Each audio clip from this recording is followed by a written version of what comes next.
ওং স্থাপকাশ্চ ধর্মস্য সর্বধর্মস্বরূপিণী অবতার বরিষ্ঠায় রামকৃষ্ণায় তে নমঃ। ঠাকুর, মা ও স্বামীজির চরণে শতকোটি প্রণাম। আজ আহারের পর ঠাকুর শ্রীরামকৃষ্ণ ছোট খাটটিতে বিশ্রাম করিতেছেন। ঘরে লোকের প্রচুর ভিড় বাড়িতেছে। বাহিরে বারান্দাগুলিও লোকে পরিপূর্ণ। ঘরের মধ্যে ভক্তেরা মেঝেতে বসিয়া আছেন ও ঠাকুরের দিকে এক দৃষ্টে চাহিয়া আছেন। কেদার, সুরেশ, রাম, মনমোহন, গিরীন্দ্র, রাখাল, ভবনাথ, মাস্টার আরো অনেক ভক্ত ঘরে উপস্থিত। আজ আবার রাখালের বাপ আসিয়াছেন, তিনিও ওই ঘরে বসিয়া আছেন। একটি বৈষ্ণব গোস্বামীও এই ঘরে উপবিষ্ট। ঠাকুর তাহাকে সম্বোধন করিয়া কথা কহিতেছেন। ঠাকুর গোস্বামীতে দেখিলেই মস্তক অবনত করিয়া প্রণাম করিতেন। আবার কখনো কখনো সম্মুখে সাষ্টাঙ্গে প্রণাম করিতেন। ঠাকুর শ্রীরামকৃষ্ণ বলিলেন, আচ্ছা, তুমি কি বলো, উপায় কি? গোস্বামী তখন বলিলেন, আগে নামেতেই সব হবে, কলিতে নাম মাহাত্ম্য। তখন ঠাকুর আবার বলিলেন, হ্যাঁ, নামের খুব মাহাত্ম্য আছে বটে, তবে অনুরাগ না থাকলে কি হয়?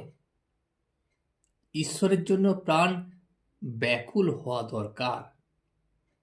আর শুধু নাম করে যাচ্ছি, কিন্তু কামিনী কাঞ্চনে মন রয়েছে, তাতে কি হয়?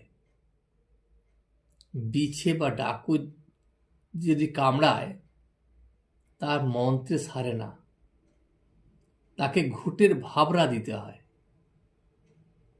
গোস্বামী তখন বলিলেন, তাহলে অজামিল?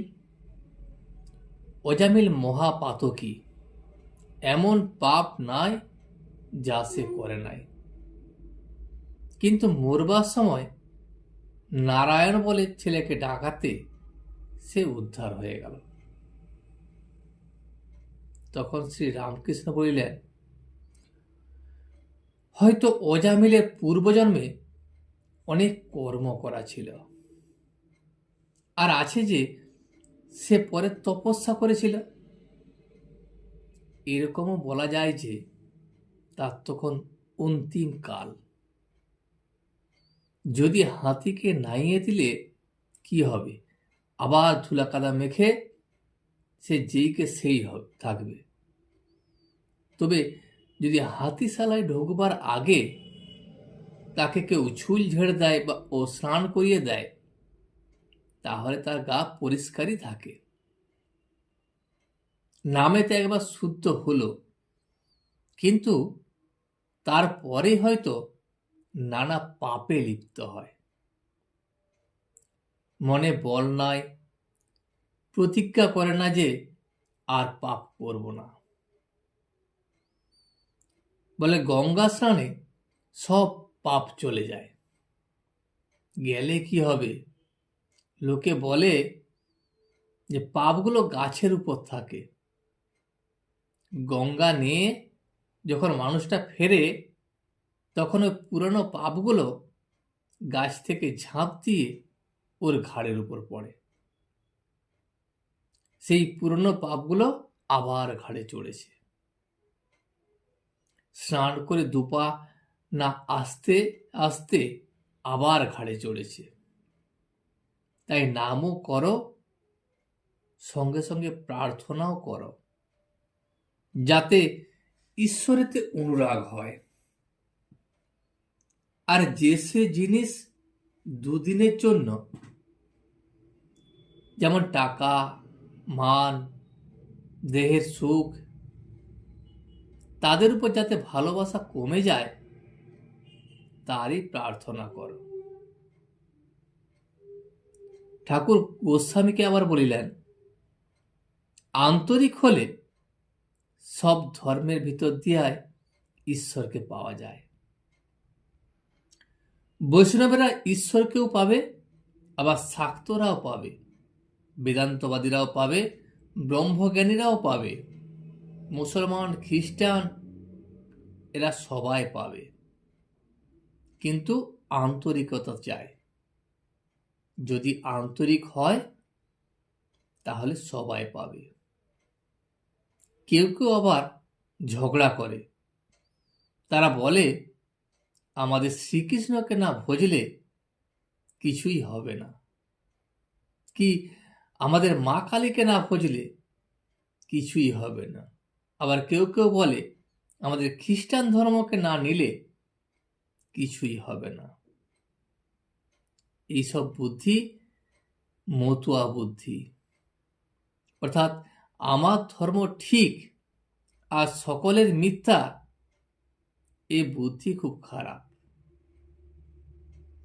ঈশ্বরের কাছে নানা পথ দিয়ে পৌঁছানো যায়।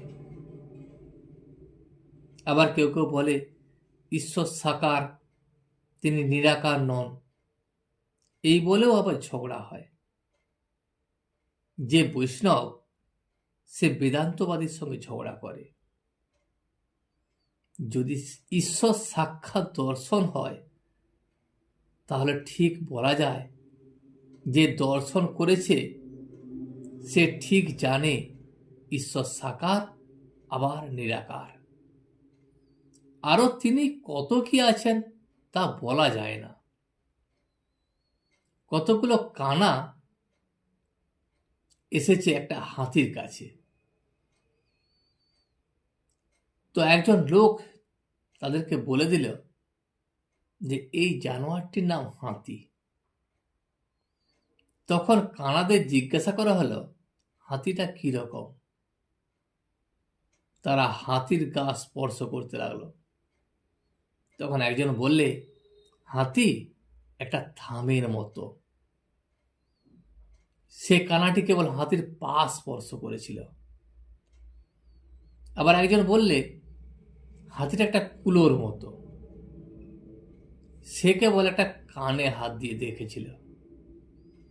এরকম যারা শুঁড়ে কি পেটে হাত দিয়ে দেখেছিল তারা নানা প্রকার বলতে লাগলো।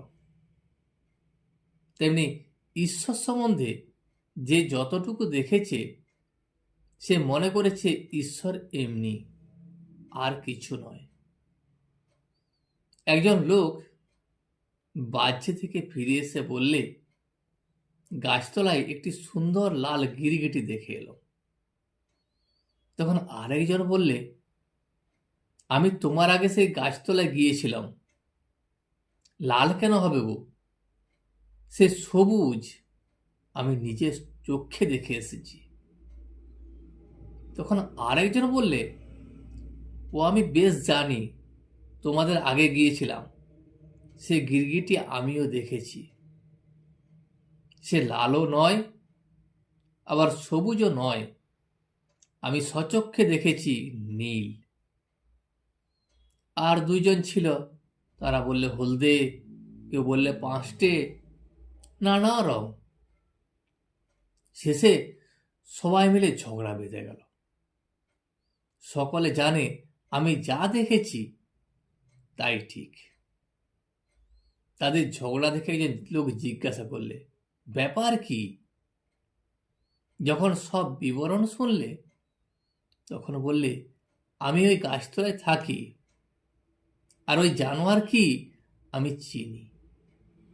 তোমরা প্রত্যেকে যা বলছো তা সব সত্য। ও গিরগিটি কখনো সবুজ, কখনো নীল, এরূপ নানা রং হয়। আবার কখনো দেখি একবারে কোনো রং নাই, নির্গুণ।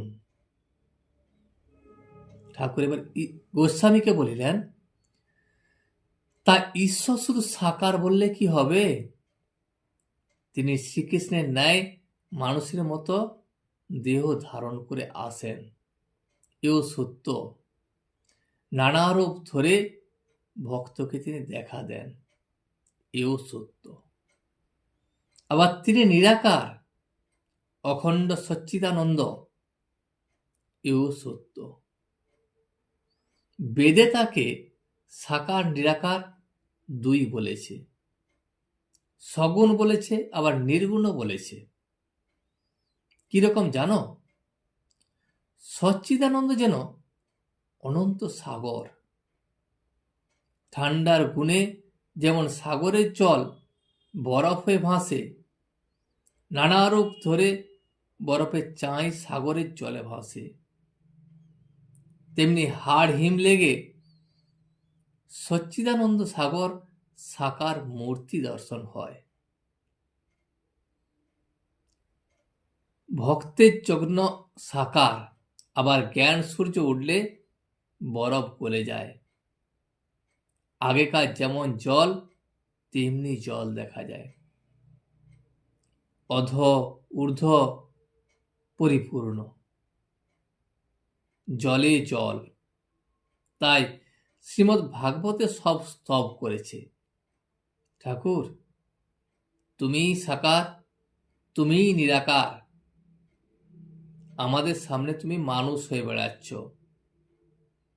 কিন্তু বেদে তোমাকেই বাক্যমনের অতীত বলেছে। তবে বলতে পারো কোনো কোনো ভক্তের পক্ষে তিনি নিত্য সাকার। এমন জায়গা আছে যেখানে বরফ গলে না, স্ফটিকের আকার ধারণ করে। কেদার তখন বললেন, আগে শ্রীমদ্ ভাগবতে ব্যাস 3টি দোষের জন্য ভগবানের কাছে ক্ষমা প্রার্থনা করেছেন। তিনি এক জায়গায় বলেছেন, হে ভগবান, তুমি বাক্যমনের অতীত, কিন্তু আমি কেবল তোমার লীলা, তোমার সাকার রূপ বর্ণনা করেছি।